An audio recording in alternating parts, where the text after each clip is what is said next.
Hey everyone, how's it going? Welcome to NoDQ&A video right here on NoDQ.com, as well as the YouTube channel and NoDQ&A videos affiliate, ringsidenews.com. This is the third straight day for NoDQ&A video. Make sure you check out Monday and Tuesday's editions if you haven't already. Let's get started with your questions today. First one comes from @PatchFut. What did you think about the Miz's promo against Daniel Bryan?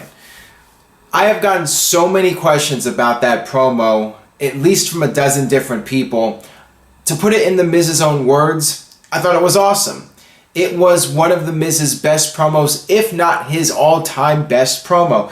The thing that made it so great was his delivery, his intensity, but also blurring the lines between reality and fiction. The fact that Miz brought up Daniel Bryan's injuries and how Daniel Bryan could quit and go back working for the bingo halls, which is what he said. I thought that the Miz really stepped up his game and just went to town on Daniel Bryan.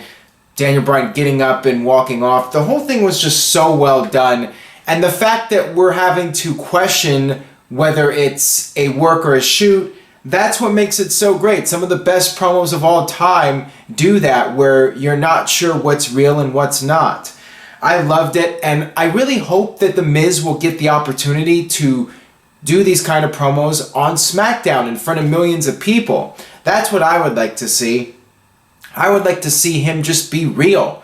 Let him get things off his chest and not play this goofy wannabe movie star gimmick that he's been doing, where he's calling up Steven Spielberg supposedly. I'd like to see this kind of Miz on a regular basis, and maybe people will start caring about him again and caring about the IC title, seeing this side of the Miz. So I loved it. I thought it was great. And I got this one from Ahmed. What did you think about the promo with Bryan and Miz, and do you think that there's a chance of Bryan wrestling?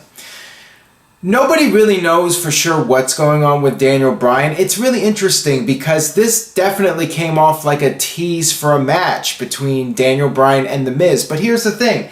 If Daniel Bryan was going to wrestle again and do one more match, would he really be doing it against The Miz? That's why I'm thinking that this was just The Miz. I'm not really sure what the motivation was, actually. I mean, I'm trying to figure that out, and it's still a big question mark. There are a lot of questions that need to be answered about this. What is this building towards? Is this building towards a Daniel Bryan comeback? I find that hard to believe personally, that he would be able to come back and WWE would allow him to come back and do another match, and especially if he was going to come back, do a match against The Miz. Is this the beginning of a huge push for The Miz? I mean, that seems a little bit more likely. I hope this is the start of something bigger and it wasn't just something completely random done to boost viewers for Talking Smack, which it could have been. Maybe that's all it was designed to do, was get people talking about the Talking Smack show. I'm hoping it's going to lead at least to a Miz push. But yeah, if Bryan was going to come back and do another match, one would think they would build him up for somebody other than The Miz. I don't know. This one comes from DS Edits. Do you think that Stephanie's fine of $500 to Lesnar was more of a smack in the face to her brother Shane? Sibling feud. That seems to be what it was designed to do, create this tension between Shane and Stephanie. Obviously, the $500 fine is like a nickel to Brock Lesnar. So that's the idea, that it was basically insulting Shane. And Shane's pissed off, and he made it clear on Smackdown he's looking to get his payback, and this is not the end between him and Lesnar. Based off of that promo, it seems to me like we're going to have a Shane versus Brock Lesnar match. Not sure how I feel about that exactly. I mean, I'm sure it'll be entertaining, but is Shane really a guy you should be putting in there with Lesnar and having Lesnar sell for Shane McMahon? I don't know. I'm not sure if I'm really up for that match, but it would be entertaining to see Shane take a bunch of crazy bumps for Brock and maybe do another huge stunt or whatever. And that very well could lead to something between Triple H and Shane, even though the rumor going around is that Triple H doesn't want to work a program with Shane. One would think eventually there'll be some sort of Shane versus Stephanie match, whether it's Shane's representative versus Stephanie's representative. And I'll get to that in a few minutes here. another possible idea besides Shane going against Brock Lesnar. But yeah, it's definitely designed to increase the tension between Shane and Stephanie. And here we go. This one comes from JJ. Do you think that WWE will bring Joe up to feud with Brock in the near future? I would love to see that. As I've mentioned in previous videos, I would love to see Samoa Joe face Brock Lesnar at WrestleMania and beat Brock Lesnar and make that Samoa Joe's career-defining moment, the guy that beat The Undertaker's streak, and that would really put Joe on the map. That's what I would like to see. Do I think it will happen? I mean, at this point, I think it's very iffy that WWE will invest that much in Joe and really go all the way with him, but I really think they should. I think if anybody was going to beat Brock Lesnar, Samoa Joe would be believable, because Samoa Joe has the reputation of being a total badass, and that's what you need. Samoa Joe versus Brock Lesnar, two bulls, clashing horns, irresistible force meeting the immovable object. I would love to see it. And this one comes from Iper. Since Lesnar attacked Shane, do you think Smackdown would draft Samoa Joe to fight the Beast? That is another possibility. Going back to that earlier question, maybe Shane McMahon will recruit Samoa Joe for WrestleMania, and you can have Brock Lesnar under the guidance of Stephanie versus Samoa Joe under the guidance of Shane McMahon. So Stephanie in Brock's corner and Joe having Shane in his corner. That would be awesome. I would love to see that. And that way, Joe gets even more of a rub getting to be in the McMahon match. I mean, think about that. You know, the McMahon match would be pretty much the main attraction at WrestleMania. And with Brock Lesnar, I mean, Samoa Joe would get a huge rub from that. So I'm all for that. I'm all for Brock Lesnar with Stephanie versus Samoa Joe with Shane McMahon. And that way you can elevate Samoa Joe to the next level. Maybe do Shane McMahon versus Brock Lesnar at the Royal Rumble. And after Shane gets destroyed, he has to recruit somebody to take out Brock. Samoa Joe's the guy. Got this one here from Brexit and Chill. Should WWE book Finn Balor versus Brock Lesnar at WrestleMania for the title? Demon King versus Beast Incarnate in a David versus Goliath match screams money. I'd rather see Lesnar versus Joe personally. I think Finn Balor would be better off going against Seth Rollins if Balor is able to come back at the Rumble and win it and challenge Seth Rollins for the Universal title. That's a match I think would be a better fit for Finn Balor rather than Balor versus Lesnar. I'd even say Nakamura versus Lesnar would be a better fit. And, you know, I want to go back to that. You know, people got on my case for saying Nakamura is small. It's not all about height. I was actually referring to just his physique. He's not really at the Brock Lesnar type of physique level.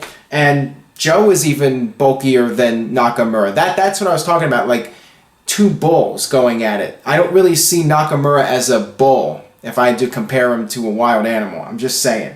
So, you know, people were just getting on my case about that comment because I said Nakamura was small. It's not all about the height. And I got this one here from RPA.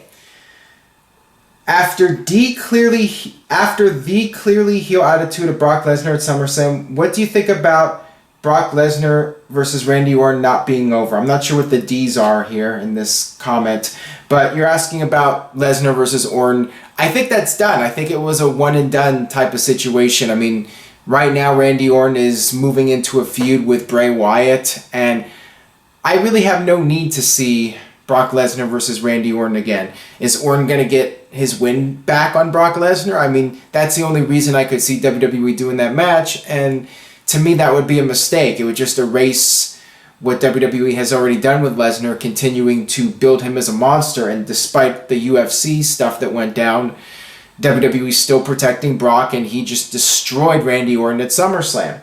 So I would not do another match between those two. I think it should be the same thing as CM Punk versus Lesnar, one and done. Got this one here from Andrew. Has the Brock Lesnar beating everybody bit gotten old yet? I feel having him win one-sided matches are becoming stale and boring. I would agree on that. I feel that with WrestleMania, nobody believed Ambrose had a chance, and that was one of the major problems with that match. And even with SummerSlam, I mean, I did feel Orton had a chance of winning, and Orton has been booked as an equal to Lesnar. So it wasn't as bad, but yeah, the match itself did end up being more in Lesnar's favor. I think WWE should build up Brock a little bit more, but by WrestleMania, I think he should lose. You know, going back to earlier, I think WWE should set up somebody to beat Brock Lesnar at WrestleMania and conquer the Beast. And I think it should be Samoa Joe. That's my personal opinion. And I feel dragging out this Lesnar rampage another year after WrestleMania 33 would just be too much. It's getting close to time to pull the trigger on having somebody beat Lesnar. This one comes from Karen Jott. I apologize if I botched that. What did you think of the new tag team and women's titles? In my opinion, they're looking pretty good. I'm fine with them. I know some people are critical about WWE using the same title designs just with different colors. I like the new tag team titles. I think they look better than the Raw tag team titles.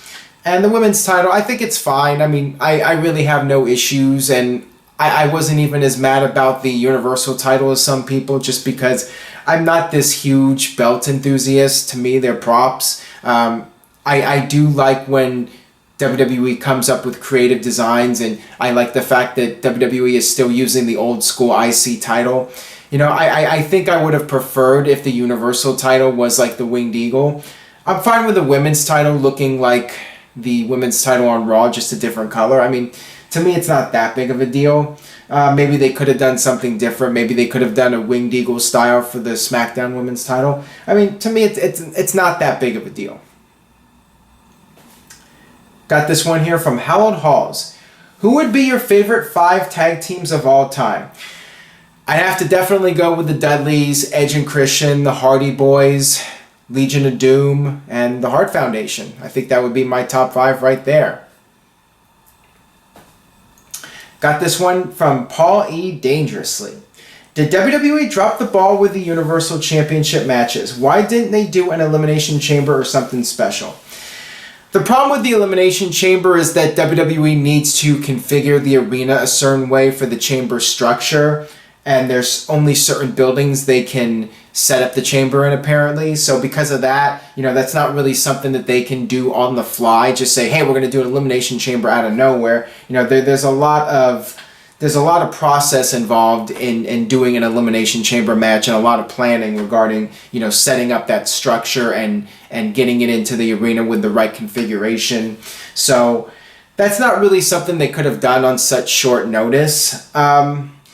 I suppose they could have done something different, but the way they're doing it now is fine because they want to have a champion before the next pay-per-view, and they still got a lot of time until the Clash of Champions pay-per-view. The next pay-per-view is Backlash, so why not do something to boost the ratings and do the match on Raw, and then you can start building up for Clash of Champions.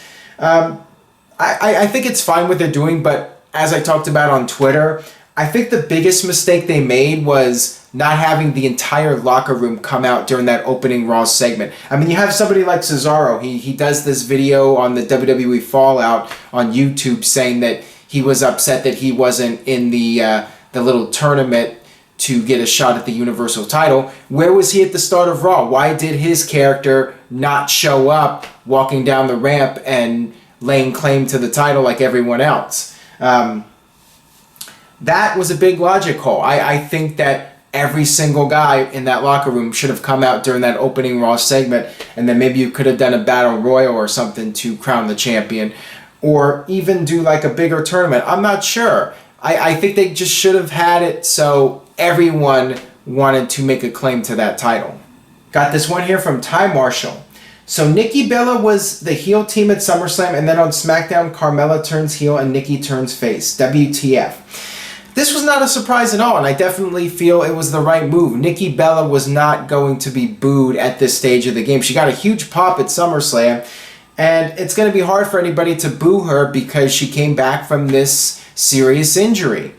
And anybody who does that will naturally be cheered.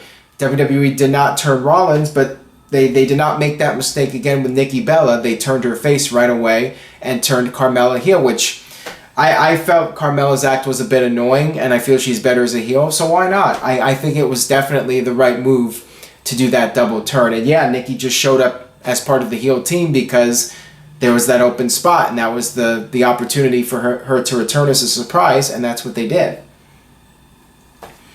This one comes from Sean T. Flick. You mentioned in your last Q&A video that Raw is more wrestling and SmackDown is the Divas cast. So should they trade Becky Lynch for Paige? If Paige even comes back at this point, that's a question mark. Regarding Becky Lynch, I think that if she's going to be the star attraction of the SmackDown brand and she's going to be the first SmackDown Women's Champion, then I think she's better off being on SmackDown, because right now you have Bayley as the #1 babyface challenging Sasha Banks, and if Becky Lynch can be in a higher position on SmackDown, I think it's better for her to be on SmackDown. Now, if the plan is for Nikki to be the star of the SmackDown Women's division, then maybe Becky would be better off on Raw if they're gonna have Nikki Bella versus Natalya and Nikki Bella versus Eva Marie at some point, then yeah, maybe Becky would be better off on Raw and feuding with the women on that roster. I think Becky Lynch is best off on SmackDown for now, but certainly if she gets lost in the shuffle because of Nikki, then I would consider putting her on Raw. That'll do it for this edition of No DQ&A video. Thanks as always for watching. Again, make sure you check out the other No DQ&A videos from this week. Thank you all for your support. Stay tuned to NoDQ.com. It's been a crazy week, one of the busiest weeks in recent site history. I thank you all for supporting NoDQ.com and checking out the website. And on that note, I will see you guys next time.